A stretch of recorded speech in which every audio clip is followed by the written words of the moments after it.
जरा सोचिए, भारत में जब तापमान 40 या 45 डिग्री पहुंचता है तो लोग कहते हैं यार आज थोड़ी गर्मी ज्यादा है, कूलर या एसी चलाकर काम चल जाता है। लेकिन इस वक्त यूरोप में जब पारा 40 से 43 डिग्री के आसपास पहुंच चुका है तो वहां हाहाकार मची हुई है। सड़कें पिघल रही हैं, ट्राम की पटरियां मुड़ रही हैं और अब तक सैकड़ों लोगों की जान जा चुकी है। WHO के मुताबिक इस हीट वेव से लाखों लोग अफेक्टेड हैं। लेकिन आखिर ऐसा क्यों है? 45 डिग्री झेलने वाले हम भारतीय सोच रहे हैं कि भाई 40 डिग्री में यूरोप का ये हाल क्यों हो गया? क्या वहां की गर्मी हमारी गर्मी से अलग है? चलिए आज के इस वीडियो में इसी का पूरा सच जान लेते हैं। सबसे पहले समझते हैं कि यूरोप में अचानक इतनी आग क्यों बरस रही है। साइंटिस्ट के मुताबिक इसके पीछे दो बड़े कारण हैं। पहला कारण है हीट डोम।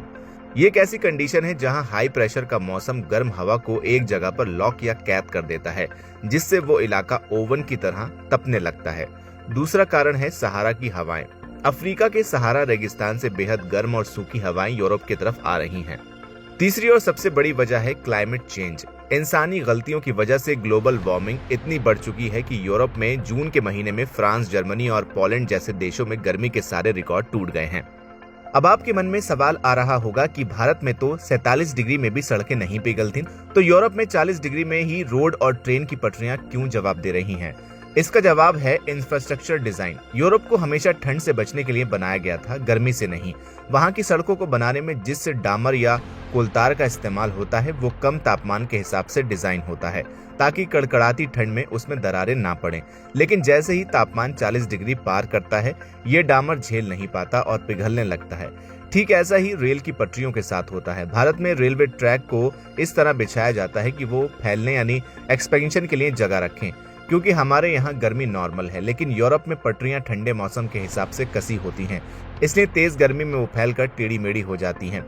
अब आते हैं सबसे जरूरी बात पर कि भारत के 43 डिग्री और यूरोप के 43 डिग्री में जमीन आसमान का अंतर क्यों है। इसके तीन बड़े साइंटिफिक रीजन हैं। यूरोप के घर सदियों से इस तरह बनाए गए हैं कि वो अंदर गर्मी को रोक कर रखें ताकि सर्दियों में हीटर का खर्च बचे। अब सोचिए, जो घर ठंड में गर्मी रोकने के लिए बना था वो इस हीट वेव में एक तंदूर बन चुका है।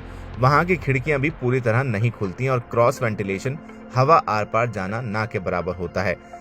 दूसरा रीजन है एसी और पंखों की कमी। भारत में हर घर में पंखा या कूलर होता है, लेकिन यूरोप में ऐतिहासिक रूप से कभी इतनी गर्मी पड़ी ही नहीं, इसलिए वहां के 90% से ज्यादा घरों में ना तो एसी होता है और ना ही सीलिंग फैन। लोग पोर्टेबल फैंस के लिए तरस रहे हैं। तीसरा रीजन है ह्यूमिडिटी और लंबे दिन। यूरोप में इस वक्त ह्यूमिडिटी बहुत ज्यादा है, जिसकी वजह से शरीर का पसीना सूखता नहीं है और बॉडी खुद को कूल नहीं कर पाती। ऊपर से वहां गर्मियों में दिन बहुत लंबे होते हैं। सुबह 5 बजे से रात के 10 बजे तक सूरज चमकता रहता है, जिससे रात में भी राहत नहीं मिलती। चौथा रीजन है शरीर की आदत। हम भारतीयों की बॉडी और लाइफस्टाइल पीढ़ियों से गर्मी झेलने के लिए ढल चुकी है, लेकिन यूरोपियन लोगों का शरीर इस तापमान को झेलने के लिए तैयार नहीं है। तो दोस्तों, लब्बो-लुबाब ये है कि मौसम का ये बदला हुआ मिजाज पूरी दुनिया के लिए एक वेकअप कॉल है। जो देश कल तक बर्फबारी के लिए जाने जाते थे, आज वो पानी की बौछारों के नीचे खड़े हैं। ये दिखाता है कि ग्लोबल वार्मिंग अब किसी एक देश की नहीं बल्कि पूरी मानवता की समस्या है। आपको क्या लगता है कि आने वाले वक्त में हमें अपने जीवन के तरीकों को पूरी तरह बदलना होगा? कमेंट में अपनी राय जरूर दें। वीडियो पसंद आई हो तो इसे लाइक करें, शेयर करें और चैनल को सब्सक्राइब करना बिल्कुल न भूलें।